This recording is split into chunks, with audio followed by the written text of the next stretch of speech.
If you're a business owner and would like more information on sponsoring Geek Therapy Radio, just email geektherapy@iheartmedia.com or call 713-212-8422. And with that, meeting adjourned.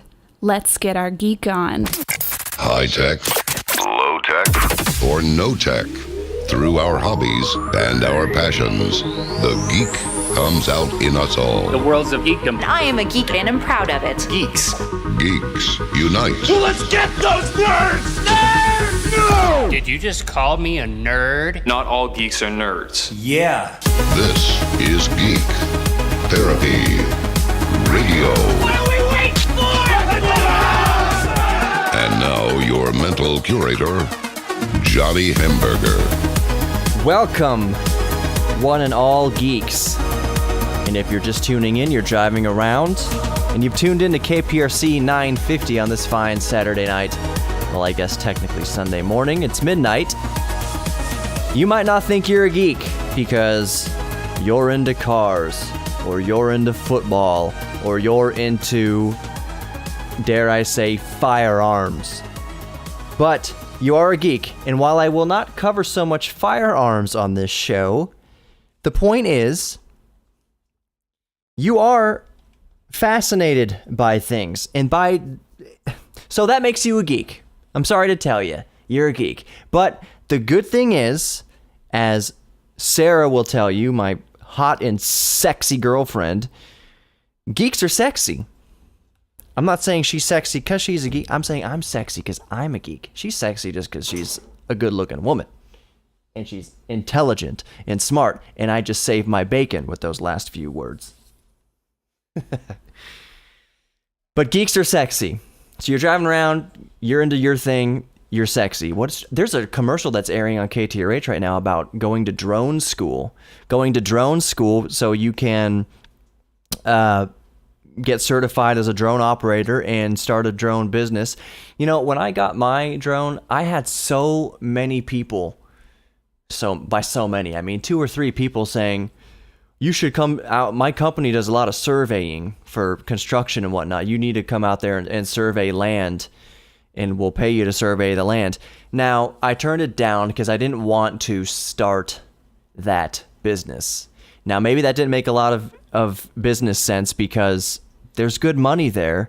But the other thing is I didn't have a commercial license. To do that and get paid for it legitimately, you need a commercial license. And if you're thinking, no, you don't need a commercial license to go survey land with a drone. You just get that check, just get that cash under the table. It doesn't matter. Legally, it does.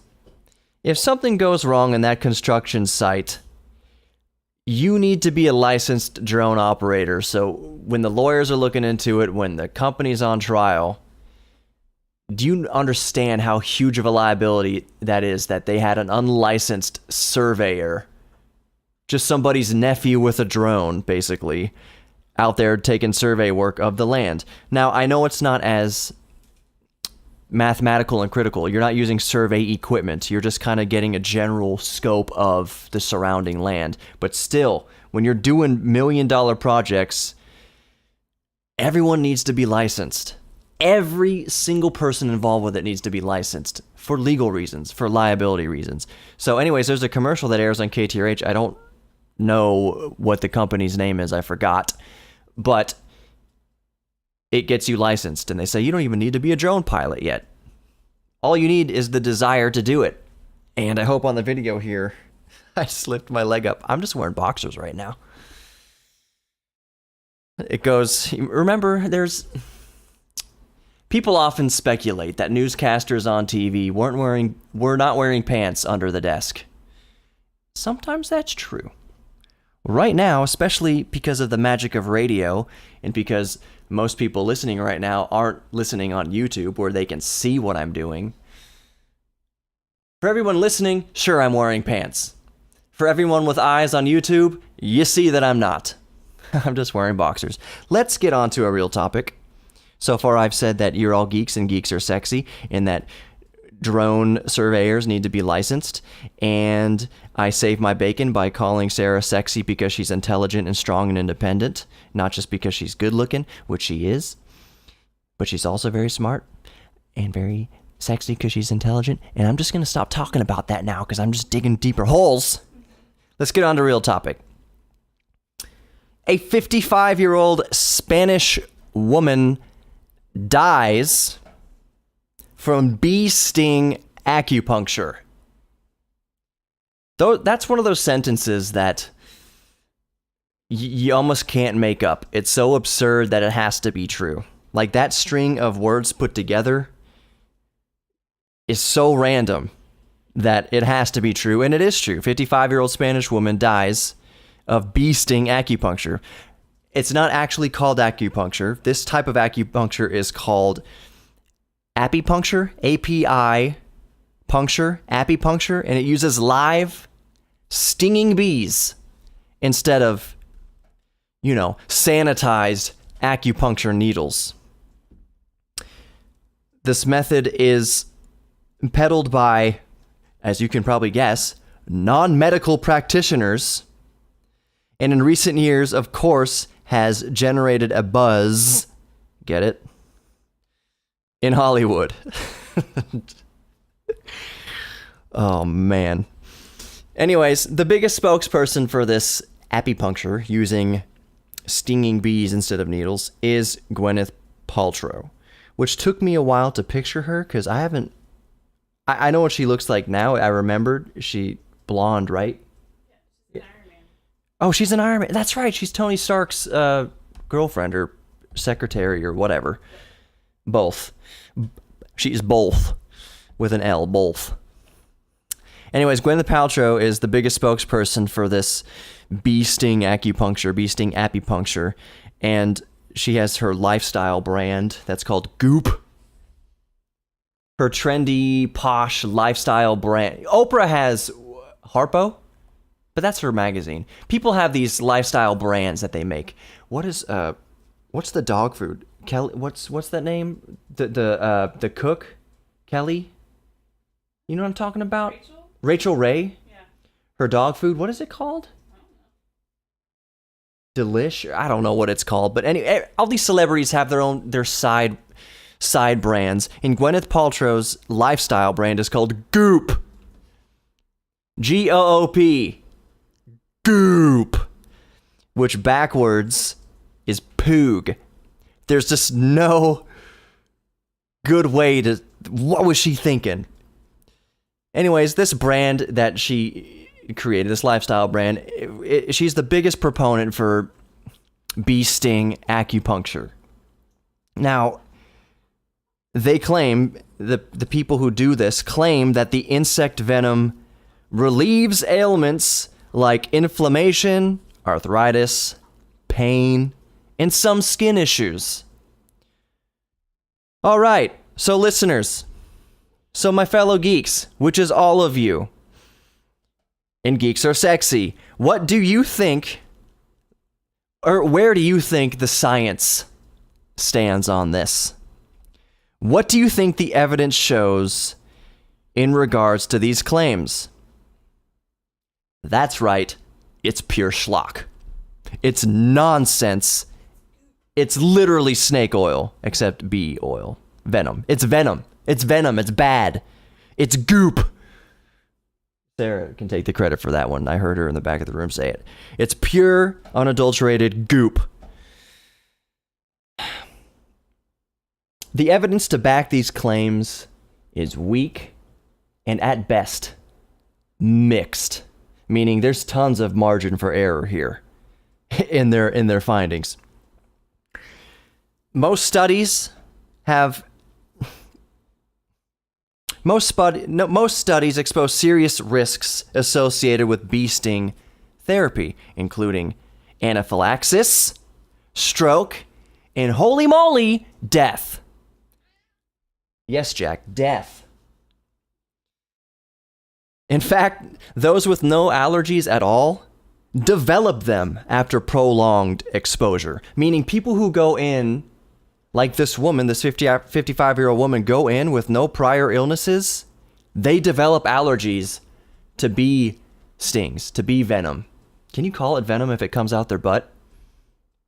Or is it only if it comes out their teeth? I digress. So people prolong experience of this bee sting acupuncture, whatever you want to call it. It's goop. It's stupid. They develop allergies to bee stings. No way.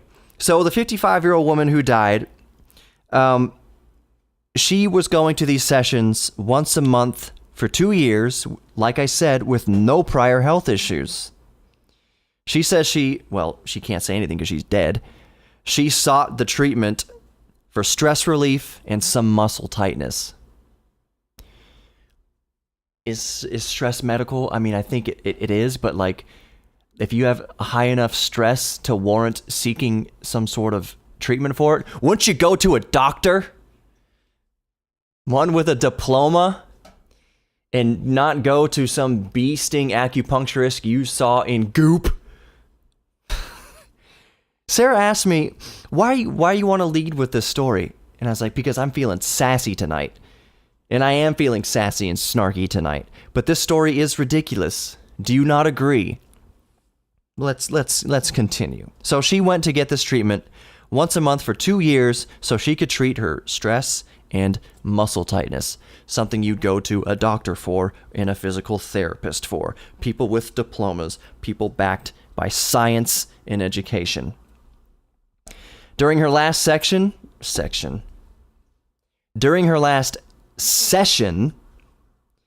she began to wheeze and lost consciousness. That sounds familiar to people allergic to bee stings and ant bites and anything having to do with I'm blanking out on the word. Antihistamine, right? Antihistamine, something like that. I'm not a doctor. Geeks out there listening, your doctors, comment below if you're watching on YouTube, or go comment below the podcast, or go to geektherapyradio.com and email me, tell me what you're thinking. Geek Therapy Radio on Facebook, all the social media. Tell me if antihistamine is correct. Anaphylactic. I mean, it's all tied together. I know it's all... Okay, moving on. Moving on. During her last session, she began to wheeze and lost consciousness. Now, the facility, lo and behold, wasn't equipped to deal with the medical emergency and were only able to give her anti-inflammatory while waiting 30 minutes for the ambulance. Oh, this woman's dying. Better give her some Sudafed. Whatever anti-inflammatory. Ibuprofen's anti-inflammatory, correct? Or is it Tylenol? I want to say it's ibuprofen. Anyways, so it took the ambulance 30 minutes to get there, and the facility was not equipped to deal with the medical emergency. So when the paramedics did finally show up 30 minutes later, this is probably up in the mountains of LA or something, or surrounding Los Angeles. I actually don't know the exact location. It might have been in Spain, actually. There's mountains in Spain, too. Regardless, paramedics couldn't get there in time. 30 minutes it took them. When the paramedics finally did arrive, they gave her a double dose of Pulp Fiction. Remember that scene in Pulp Fiction? Boom, needle to the chest. That's what they gave her twice. I'm not sure they gave her a needle straight to the chest twice. I'm just painting a picture here. They probably gave her an IV and then pumped it into her. But it was a double dose of the antihistamine or whatever they give you for that. The EpiPen. Whatever goop they pump into you. So anyways, on the way to the hospital, her blood pressure stabilized, and the doctors determined that she had suffered a massive stroke from severe anaphylaxis, which is an acute allergic reaction. See, Sally sells seashells at the seashore. She slipped into a permanent coma and died several weeks. Jack, do you want to finish the show for me? Jack, huh? You're not talking now. She slipped into a permanent coma and died several weeks later from multi-organ failure. The doctors did say, however, I know what you're all thinking, well, maybe if the ambulance got to her quicker. The doctors did say that better training of the apitherapy personnel and faster ambulance response time may have saved this lady's life. Okay, well, duh.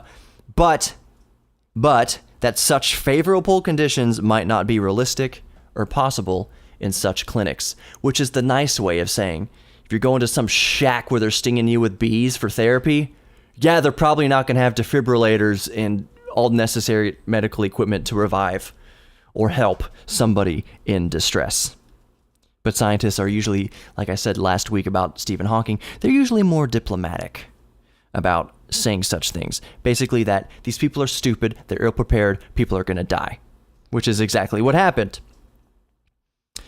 They also said that, these are doctors and scientists, that the risks far outweigh any presumed benefits. No, duh. While Gwyneth Paltrow is the most notable proponent for bee sting therapy, Kourtney Kardashian, Kate Middleton, and Victoria Beckham use and endorse bee venom products.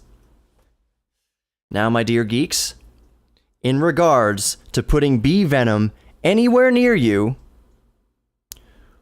who will you listen to for advice on whether or not you should put bee venom, bee goop, on your body, in your body? Who are you going to listen to in regards to that? Will you listen to billions of years of evolution that went into giving creatures deadly defense mechanisms designed precisely to injure, maim, and kill anything that comes in contact with it? Will you listen to billions of years of instinct animals have evolved to try to avoid? Such poisons, such venoms? Hey, I'm afraid of bees because I know that bees sting, and I know that bee venom sucks, and I know that bee venom is not supposed to be in my body. Humans have evolved for millions of years to have that instinct of keeping venom out of you. Will you listen to billions of years of evolution that led to doctors and scientists warning against exposing yourself to such deadly venom? Or would you take medical advice from a Kardashian? Or any celebrity for that matter? I love it. Oh, this is kind of a separate side note. Glenn Howerton plays Dennis on It's Always Sunny in Philadelphia, which I freaking love that show. But he did an interview, it was a cool interview with GQ magazine. I only read an excerpt from it. But in it, he's telling us that his character Dennis is what Donald Trump would be if Donald Trump was not successful, which is very interesting.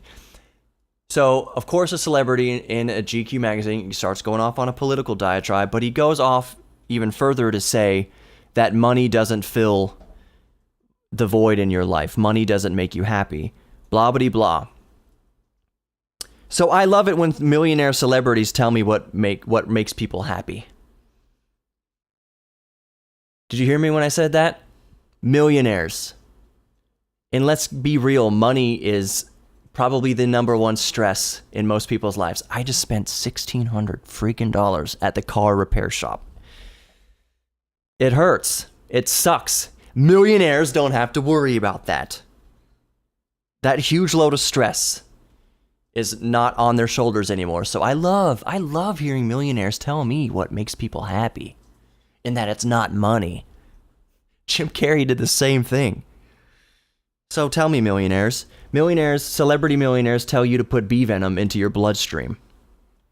So maybe take what celebrities tell you to do with a grain of salt. Maybe weigh it against what a doctor says, an actual doctor. Maybe weigh it against what scientists say to come up.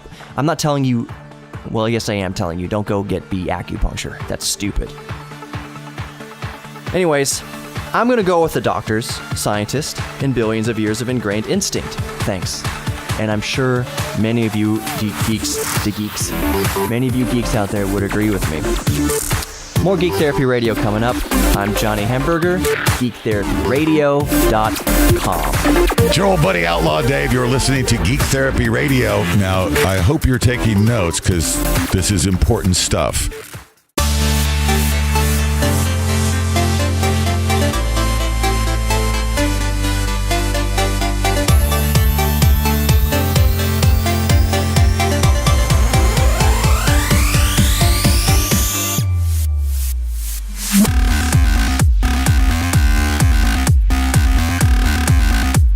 Welcome back to Geek Therapy Radio. I am Johnny Hamburger, your mental curator. Sarah brought up an interesting point during the break. Sarah's like the unofficial producer of the show, merely because she's just the peanut gallery in the back sometimes. Well, here's what her peanut gallery was during the break. What's Burt's Bees made out of? What's Burt's Bees made out of? And I said, isn't it honey? And then she brought up the point, well, there's some stuff that, like, it tingles. It's made to tingle. So, perhaps bee venom is okay in topical products where it's very much so diluted and not concentrated and definitely not going into your blood directly. Maybe that's okay. Is Burt's Bees is like lip balm, right? Yeah. But they have other products. So, okay. You can use Burt's Bees, because I think it's made of honey, and if they are using venom, it's a very diluted amount. Moving on,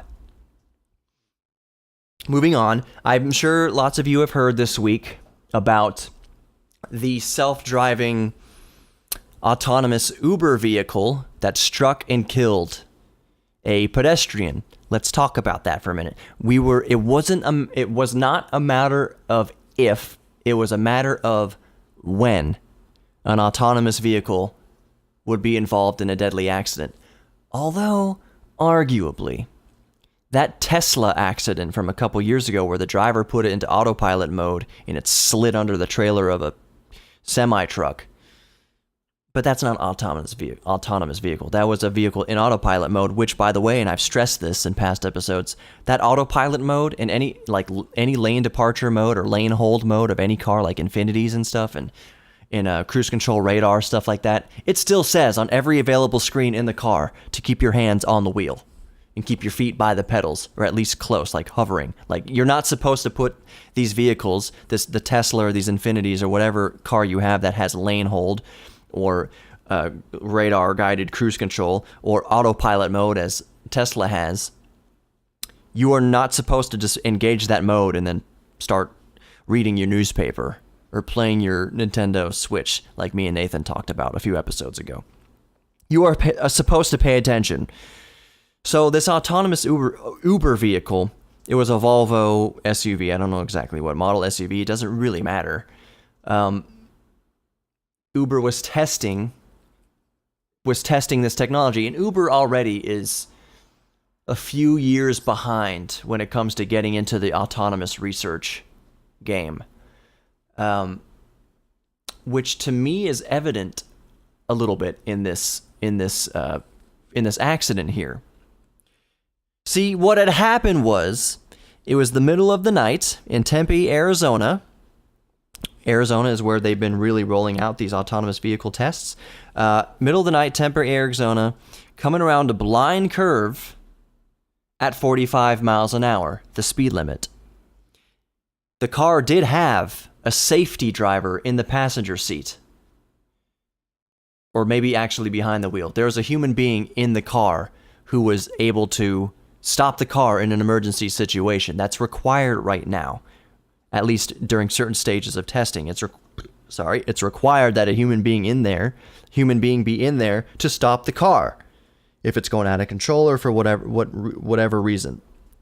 A reason like this. However, this woman stepped out, again, pitch black, blind curve, 45 miles an hour. The dash cam footage is available. You can watch it. Most of it stops at the last frame before the woman is hit. It's not a snuff film or anything. But the woman is visible by the car's dash cam, outward-facing dash cam, for 1.4 seconds before impact. The driver, her last name is Herzberg. This is another part of the story. Moments before the impact, remember, this woman was only visible for 1.4 seconds. But moments before the impact, the driver, Herzberg, was looking down at something. You can't see in the video exactly what she's looking down at, but presumably it's her cell phone. Presumably it's her smartphone. I think that it might be a laptop. It might be the autonomous vehicles like telemetry systems and stuff like that she's supposed to monitor and make notes and whatever. But it looks like she's glancing down at her phone. If you can watch the video, it's available. You can watch. It looks like she's glancing down at her phone. In the video, she glances down at whatever she's doing, probably her phone, and she glances back up to the road, and then she glances back down for another couple seconds. And that second glance down for a couple seconds is when the lady, the pedestrian, is jaywalking across the road in the middle of the night. So the driver is looking down, the safety driver is looking down, and the moment she looks up, she also sees the pedestrian, but there's no time to do anything. The car did not automatically stop. That is one of the major factors in autonomous vehicles, is that the car is supposed to identify pedestrians and stop. The car has radar and LiDAR. It's able to see in the dark. Some argue that the human eye would be able to perceive and identify that a human's walking across the road. That if this lady was just looking up in time, she would have seen the other woman walking across the road and be able to stop or at least slow down the vehicle enough by slamming on the brakes that it would not have resulted in a deadly impact. However, the video shows that the woman's not, it's a curve. Remember, it's a blind curve. You can't even see the woman. The radar wouldn't be able to pick that up quick enough. The LiDAR wouldn't be able to pick that up quick enough. Arguably, it should, but it didn't. So there's multiple factors here now. Somebody brought up earlier, I wonder if Volvo's going to get sued for anything. There's not a case against Volvo. The car that all these tumors of autonomous technology is attached to is irrelevant. It could be attached to a Volkswagen. It could be attached to a Toyota. It could be attached to a horse and buggy. It doesn't matter. The vehicle is inconsequential. It's whatever technology Uber was fitting to it. Uber is on the hook for this. And possibly the safety driver. But it begs so much of a question, like the circumstances of all this. Yeah, the safety driver might get in trouble for this, but the fact remains the reaction time. I argue that the reaction time of a computer is much faster than the reaction time of a human being. Let's say this lady was not looking at her phone. Let's say she had her hands on the wheel. Let's say she was fully paying attention to the drive, to what the autonomous vehicle was doing. How the blind corner, pitch black, middle of the night, the reaction time is not there. The lady would have to, if she was watching the road, she would have to see that person, it would have to enter her brain, and she would have to move her foot to the pedal within 1.4 seconds. She could have moved it before, quicker than 1.4 seconds, but in my opinion, and in many people's opinions, still not enough time to change the outcome or to swerve in enough time. Like it's so... The lady walking across the street was dead as soon as she walked in the road. In my opinion, even if the safety driver is paying 100% attention, even if the car was able to react quicker than the lady, it still wouldn't have made much of a difference because of how quickly this lady appeared in the road. But it's still, the lady was looking down. She was looking down at her phone. You got to think about that. You got to think about that for a second. Whether or not the woman could have avoided, the safety driver woman could have avoided a deadly impact. Since she was looking down at her smartphone, that could in court, even though it has nothing to do with the outcome, the fatal outcome of the incident, her looking down at her phone could be negligence. And I guarantee you that might be the case brought against her. I think this lady was just in an unfortunate situation. Both ladies were in an unfortunate series of events. The lady was jaywalking. It's illegal, doesn't matter. Even if you see someone jaywalking, you should still be able to, under good, ideal circumstances, see them and stop. But if the sun's in your eyes, or there's no sun at all, and you're around a blind corner, it's difficult. So regardless, this is a keystone case in autonomous vehicles. Let's not throw the baby out with the bathwater. More Geek Therapy Radio coming up. I'm Johnny Hamburger, geektherapyradio.com, and all the social media and YouTube. Go like, follow, and subscribe. We'll be right back. It's your old buddy Outlaw Dave, listening to Hamburglar on Geek Therapy Radio. Stay here, nerds.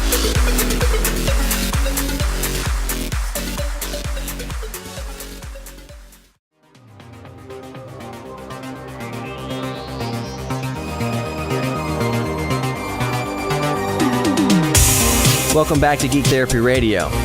Guess who you got? Your mental curator. I'm Johnny Hamburger. Still says so on my underpants. Which, if you're watching on YouTube, you probably saw in the first segment. That's right, ladies. Line up to get rejected because I'm a Sarah. Another brilliant save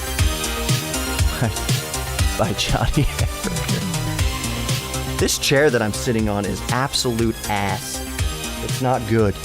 I need to invest in a better chair to sit on if I'm going to record here. Maybe I can sit on that couch or the floor like a little boy. Like usual. Welcome back to Geek Therapy Radio. I'm done running my mouth about nonsense. So, there's a couple things I'm going to talk about in here. First, oh my gosh, and there's the automatic cat feeder.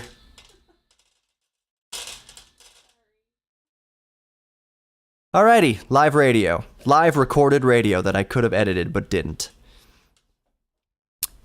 Male contraception. I know what you're thinking, but it's not that. Apparently, and this is something I haven't even thought of really, but the holy grail for male contraception is a pill, just like women can take birth control pills. Once a day, no babies, or severely reduced risk of getting babies. For men, that's a little bit harder. No? Nothing? Crickets? Okay. For men, that's a little bit more difficult because obvious reasons. It's hard to eliminate the production of sperm without something surgical or drastic or injury or whatever. The grab bag of things that make men not produce sperm. It's all pretty severe. So the idea of taking a pill, just like a birth control pill, just like women once a day for male contraception is kind of the holy grail. Well, apparently they're closer to making that a reality. There's been clinical trials. It used to be I think that the nearest runner-up was the poison that some African tribal people used to put on the end of arrow tips. They found that was a good contraceptive. I don't know how you would get that into your body without dying, because being dead is also a good contraceptive.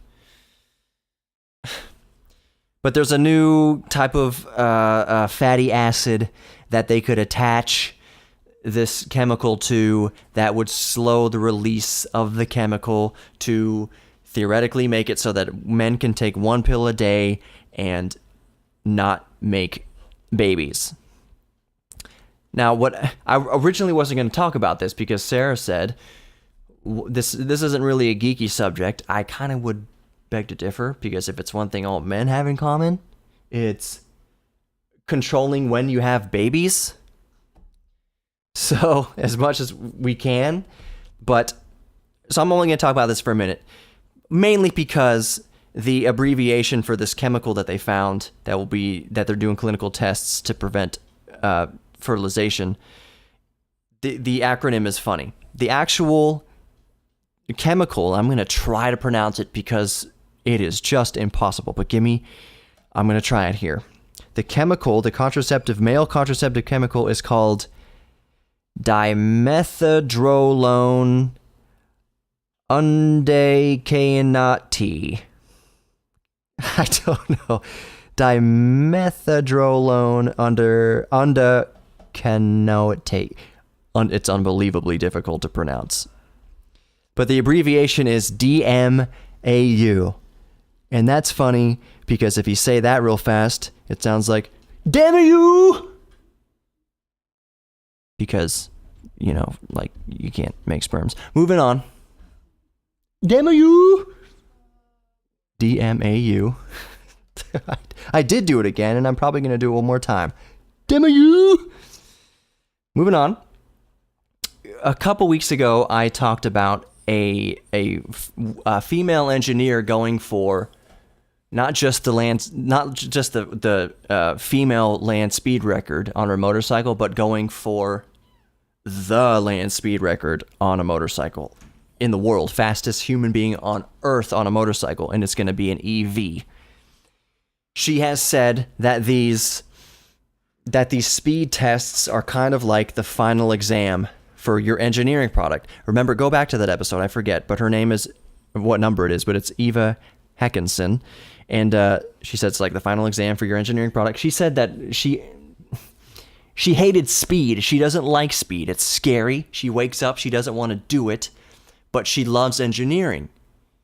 So this is like the final test for all the hours and blood, sweat, and tears spent in the engineering phase. Well, there's another land speed record that many people... it's not the first thing that comes to mind when you think of setting land speed records, especially on a motorcycle. And it's a land speed record to set the fastest land speed for a blind person. Getting on your motorcycle, blind. This Sydney man, he's from Sydney. His name is not Sydney. He's from Sydney, Australia. He's blind, clinically blind. And he's going to get on a motorcycle and go for a land speed record. It's funny how we were just talking about male contraceptives, because the size of this man's balls would require all the pills. Not just all the pills in the package, all the pills in the world. Sarah's thinking, my mom's going to listen to this. Hi, Susie. So this blind man is going to try. You can only really say at this point, this blind man is going to attempt to set a land speed record for blind people. The fastest land speed record achieved by a blind person. And guess what? There's already a record on the books. There's already a blind person who's put themselves on a motorcycle and who has already achieved the land speed record. And currently, that stands at 156.25 miles per hour. And that was set back in 2017. A blind person, was it a male or female? It was a male. His name was Kevin McGee. Kevin McGee set the blind motorcycle speed record last year, 2017, on a Kawasaki ZX-10, and he set it at 156 miles per hour, 0.25. Now that's an average. I don't know if you're aware, to set land speed records, it's not just one way. You need to do it both ways, and then they take the average of the two runs. So technically, run number 1 or 2 could have been above 156.25 miles an hour, and then run 1 or 2, either or, could have been above or below. It averages out. The first run could have been 450 miles an hour, and the second run could have been like 20. Whatever averages out to 156. Point is, it's the average of the two runs. That's what they use for the official land speed record. Right now, for a blind person, 156 miles per hour. 156.25 miles per hour. Convert that to kilometers an hour. I don't know what would that be? 202? No, it would be like 300 something kilometers an hour. Whatever. This is America. We use the imperial system because that's the way Jesus wanted, apparently. So this guy from Sydney, what is his name? His name is Ben Felton. Ben Felton, the blind man from Sydney, Australia, is going to the Salt Flats. Why can't I talk to ever? Going to the Salt Flats at Lake Gardner, South Australia. Apparently this weekend. So apparently by the time the show airs, he might have tried to do it. He is also on a Kawasaki ZX-10R. That's important. The R is important. Usually it stands for racing. So Ben Felton's getting on his Kawasaki ZX-10R, and he's shooting for the record, and he is trying to approach 180 miles per hour. Straight out of the box. So, doing 180, fully sighted, on a runway, is terrifying. Now imagine doing 180 on wobbly salt flats, blind. It's difficult. It's probably difficult for most of you listening to put yourself in that headspace. But this guy's going to do it. More power to you. More Geek Therapy Radio coming up. I'm Johnny Hamburger. We're having a good show so far. Apparently my last show was too reedy. I was doing my tribute to Stephen Hawking, and I wanted to do it justice. I wanted to fit a lot in there, so I pre-wrote it. And I tried to be as conversational as possible, but Sarah said she stopped listening because it sounded like I was reading. Also, that I was saying a lot of stuff that was just flying over her head, apparently. It got heady. I told you that at the end of it, that I love lamp. Because my brain melted at the end of it. Anyways, more Geek Therapy Radio coming up. I'm Johnny Hamburger. Stick around. GeekTherapyRadio.com in the meantime. All the social media. Again, Geek Therapy Radio. Facebook, Instagram, YouTube, all that. More GTR coming back in just a minute.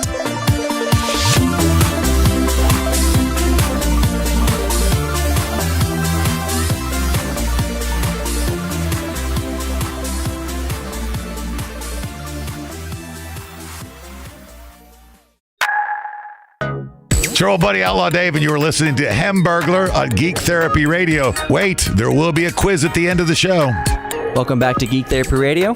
I'm Johnny Hamburger, still. For better or worse, still your host, Geek Therapy Radio. This is my baby. And if it fails, I'm taking the ship down with me. Anyway, I talked to Garf today. Michael Garfield, the high-tech Texan. He had some really good advice for me. I'm not really going to divulge too much because I only have a few minutes here in the last segment, but he hit the end words to me was basically that I was on the right track, and it sounded like I was thinking 10 steps ahead. Now, one of the things I had mentioned is I'm trying to build up. Right now at midnight, I'm almost just using this show to build up the podcast, because not for anything that's going on with iHeart. iHeart's actually in a much better position now after everything you've seen in the news. iHeart's doing fine. My show isn't in any danger. My radio show over the terrestrial radio is not in any danger, but you never know what the future holds. So right now, I'm using this time while I am on the radio, while I do have this broad reach, to build up the podcast, because no matter what happens to the over-the-air broadcast, by the time the broadcast could conceivably come to an end, I want to have a built-in audience already ready to go for the podcast side of things. So I love being on the radio, using the airwaves to come at all you people here midnight, Saturday night. But yeah, I'm also using it to build up the podcast. Again, I can't stress this enough. The show is not in any danger. My station is not in any danger. iHeart is not in any danger. Everything is good. For now. Could be for the next 100 years, 200 years, whatever. I might live forever. Bottom line is, when they take out the antenna, when the aliens come down and take out the antenna, I still want to have the podcast. And I will. So anyways, thank you everybody who's subscribed and who listens to the show. I see every week that the listenership goes up. So thank you very much from the bottom of my heart for being with me from the beginning here on Geek Therapy Radio, which sounds weird because I've been on for 1 year, but 1 year in radio is nothing. 1 year building anything is nothing. I've already set a strong groundwork. Things are progressing nicely, but thank you for being here from the start. The other night, my friend Nathan and I were trying to play PUBG on Steam. We signed into our private Discord room. Discord, for those who don't know, is a voice chat, video chat thing that's separate from Steam, that's separate from game streaming and stuff. It's just a separate service to do voice chat over the internet. So Nathan and I signed into our Discord room, which I think he named Stupid. That's the name of our private room. It's just called Stupid. We signed in, want to play PUBG. We haven't played PUBG together, Players Unknown Battleground. We haven't played that together. And we looked at it. I have 0.7 hours. 0.7 hours in Player Unknown's Battlegrounds, PUBG, as it's popularly referred to. So we were super excited last night. Yeah, man, I'll get home from work. I'll text you. Something happened, but I had to text him a little later. And we'll play PUBG. Sarah, don't look at the camera. We had dinner. So we wanted to play PUBG, and we signed in, got into Discord, talking, everything's fine, and the servers were down. The servers for PUBG were down. This was 9 p.m. Central Time, so it was 7 p.m. Pacific Time when they shut the servers down. What? You're supposed to do updates in the middle of the night. You're supposed to do your updates to servers like 4 a.m. or whatever, not 7 p.m. prime time rush hour.